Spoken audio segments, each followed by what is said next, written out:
decenas de miles de médicos cubanos han prestado servicios internacionalistas en los lugares más apartados e inhóspitos. Un día dije que nosotros no podíamos ni enviaríamos nunca o nunca realizaríamos ataques preventivos y sorpresivos contra ningún oscuro rincón del mundo, pero que en cambio nuestro país era capaz de enviar los médicos que se necesiten a los más oscuros rincones del mundo.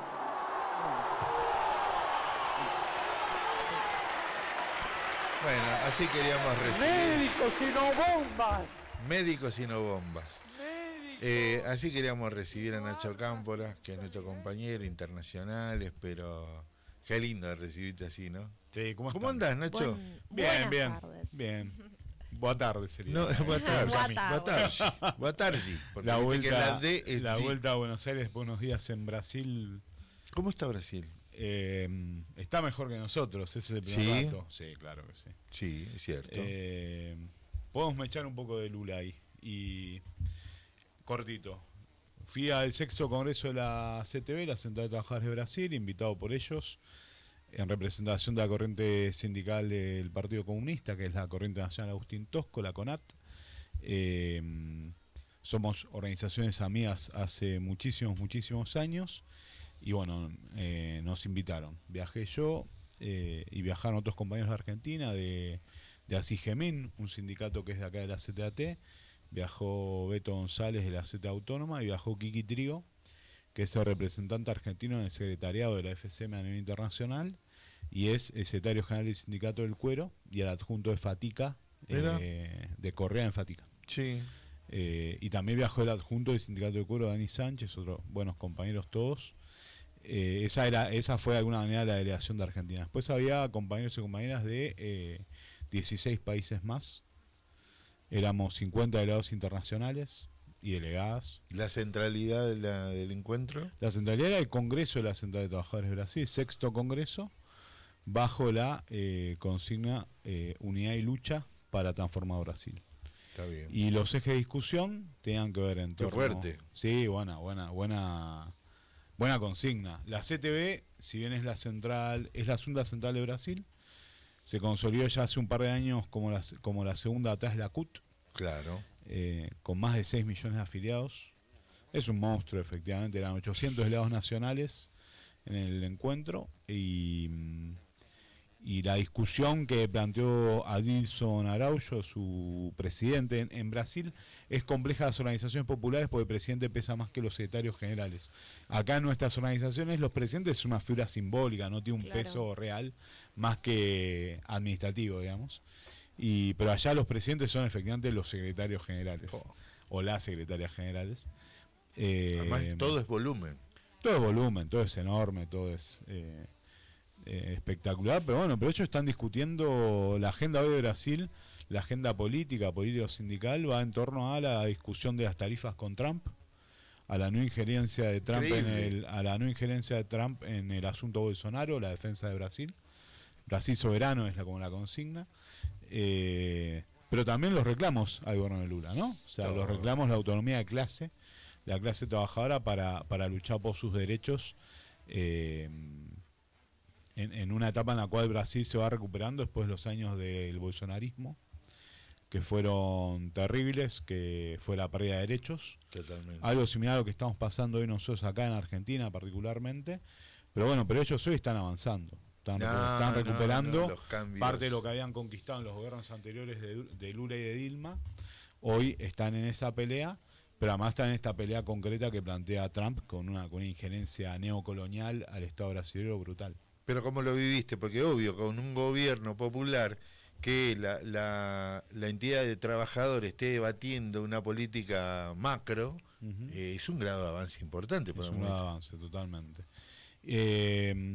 La experiencia fue brutal, ver una central clasista, una central internacionalista, porque además todo el tiempo estuvo presente en todos los discursos de los delegados nacionales y de los delegados internacionales, mucho más sin duda, la cuestión de Gaza, el fin de la guerra en Gaza, el fin del genocidio del Estado sionista Israel contra el pueblo palestino, eran las consignas que se escuchaban. Eso, ¿hubo pronunciamientos como documento? Sí, el documento final, de hecho, habla de Gaza, habla también de un pueblo que nosotros tenemos menos presente, pero que ahora se armó un comité en Argentina, que es el pueblo saharaui, que es un territorio ocupado por Marruecos, Sí. que son árabes y que hablan español, era una colonia española en el norte de África. Estuvo el embajador en Brasil del pueblo saharaui, acá también tienen embajada. Qué loco. En los 90 por ahí eran más conocidos porque era el Frente Polisario que se enfrentaba, era la lucha armada contra el ejército marroquí, el ejército de ocupación, y bueno, también se pronunció el Congreso sobre ese tema. Mirá. Así que interesante. La Hay apertura política la hizo la ministra de Ciencia y Tecnología de Brasil, así que hubo presencia del Estado también. Y la CTV. Y la CTV. La CTV, en su discusión, ¿participa dentro del Estado, del gobierno? No, porque es una central de trabajadores. Entonces ellos entienden que tiene que haber autonomía de los trabajadores y trabajadoras. Sí participan en algunos gobiernos locales, concejales electos, algunos diputados estaduales, pero no es su política ocupar lugares de gestión en los gobiernos. ¿Y es solamente comunista? No. De hecho, en el discurso de apertura, Dilson contó muy bien que en la CTV conviven. Bueno, si bien es el PCdoB, la fuerza mayoritaria del Partido Comunista de Brasil, está el Partido Socialista Brasilero, hay compañeros del PT que son afiliados a la CTV, sus gremios son afiliados conducen gremios dentro de la CTV, son parte de su mesa nacional, y también hay movimientos que no son partidarios. Por ejemplo, principalmente los trabajadores rurales, Sí, exacto. que es enorme, realmente es un movimiento gigantesco, había muchos delegados de origen rural y la verdad que una posición súper interesante. Yo pienso, ¿no? Qué discusión para el movimiento obrero, discusión de autonomía a la hora de... Pero apoyo al gobierno. Ahí está. Claro. Obvio, claro. Y la otra, el proceso que se ha dado en la Argentina a partir de la irrupción del peronismo con la incorporación a la discusión y en la gestión, hoy Sí, mucho menos, mucho menos por la realidad actual, claro. pero son las dos instancias más importantes entonces Sí, en claro. Latinoamérica, claramente. Sí, totalmente. Mirá Totalmente. vos. ¿Se puede acceder al documento? a la Sí, información? lo puedo pasar, pasar. Pásalo, por absolutamente. favor, Sí, porque sí. está bueno leer esas Hay, cosas. hay documento, está interesante. Pero habríamos con Fidel, un comentario ahí, Fidel no lo vamos a dejar pasar. 99 años, arranca el año del centenario para Fidel. Bueno, para mí en lo personal Fidel es todo, sin duda, como Eché. Si yo soy comunista, tiene que ver con Fidel y con Eché, Mirá. digamos. Indudablemente decir que ese máximo dirigente de la Revolución Cubana es lo que fue su presidente durante muchísimos años, pero a su vez fue un tipo que tuvo, primero que tuvo la grandeza de pedir que no haya estatuas de él en la Cuba actual una vez que él no estuviera Brillante. físicamente. Brillante. Porque él entendía que el culto a la personalidad era una de las grandes debilidades de los regímenes políticos en general, pero particularmente de los regímenes políticos revolucionarios con el cual convivió lo antecedieron, ¿no? Y eso es un dato para mí trascendental, el hecho de que trasciendan sus ideas y no su mármol, sus bustos de piedra, etcétera, etcétera. Después un tipo que era un internacionalista nato, Nah, ni o sea, hablar, un tipo que ni hablar. recorrió el mundo llevando la palabra de la justicia y de la revolución. Pero ayúdame, Nacho, para vos, Camila, porque te A queremos mucho. A ver. Cuando asume Cámpora, pariente de Nacho, el tío Sí, 73. estuvo Sí, Tórticos, Dórtico sea el presidente de Cuba, ¿no? Y el Chicho Allende, el presidente de Chile, de Chile. ¿no? Cuando Sí. asume Néstor, es una jugada política importantísima, viene Fidel. ¿Vos sabés lo que es eso? Que venga el máximo exponente de la Revolución Cubana a sentarse con un gobierno que era representante de la discusión ideológica de los 70. Entonces, era muy fuerte. Yo me lo vi todo, lo vi por televisión, porque estaba en corriente. Pero me cuenta gente que estuvo en la escalinata y decían, es increíble. Ahora bien, porque ese país que llenó la escalinata, que después no trasciende a la hora y caemos en estas cuestiones derechosas como tenemos este gobierno infame. Pasó mucha agua bajo el ¿Vos puente. decís? 22 años de esa intervención de Fidel, maravillosa, hablando de los médicos y no de las armas. Era un mundo que todavía se debatía en el consenso de Washington, ¿no? En la salida de las democracias latinoamericanas neoliberales, ya con muchas crisis sociales que tuvieron un costo humano, que tuvieron un costo realmente en vidas humanas, de las clases populares y trabajadoras, y Fidel venía a una charla que iba a ser adentro del aula magna. O sea, nunca estuvo pensado que hablara en las escalinatas. No, sí. Contaban que llevaban los equipos corriendo para... Eso tuvo desafíos logísticos muy grandes en ese momento, porque Fidel es uno de los tipos que más atentados sufrió en su contra. Claro. Y más muy de, si no recuerdo más de 27. O sea, en los cuales la seguridad, que él siempre se traslada, obviamente, un jefe de Estado, pudo evitarlos. Y lo de la escalinata, nadie podía garantizar la seguridad en un mare magnum de gente que se acercó a escucharlo, y que termina siendo justamente lo que decía Cami, en un lugar donde vos es un espacio abierto, no tenés control de nada, es realmente muy bonito también. La escalinata de derecho es realmente un lugar precioso. Pero ahí él, accediendo rápidamente a que el acto sea por la preocupación a que él no quisiera, y en realidad él quería, obvio que quería, nunca iba a decir que no. Así que se la dejaron imagínense picando. Un tipo como eso diciendo que no, porque me da un poco de nada. Quiero hablar entre pocos. Fue así. Sí, yo tengo hay anécdotas de compañeros y compañeras que estuvieron, de la CTA, del partido también, de sectores que después se integraron al kirchnerismo. Sin duda fue el principio de una etapa que fue maravillosa para el pueblo argentino, que es el kirchnerismo.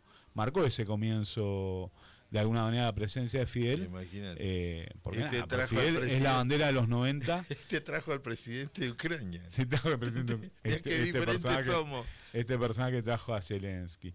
No, pero quería cerrar la idea de Fidel en la escalinata como un hecho iniciático, digamos, porque ahí estaba esa juventud que durante los 90 había conformado hijos, había luchado contra las políticas del menemismo, que había sido protagonista en 2001, de las luchas universitarias, de la Marcha Blanca, efectivamente. Condensó un momento político tan rico como ese que vos traías, negro, de Dórticos, Cámpora y Allende acá en Buenos Aires para la asunción de Cámpora. Un momento también maravilloso de la historia argentina.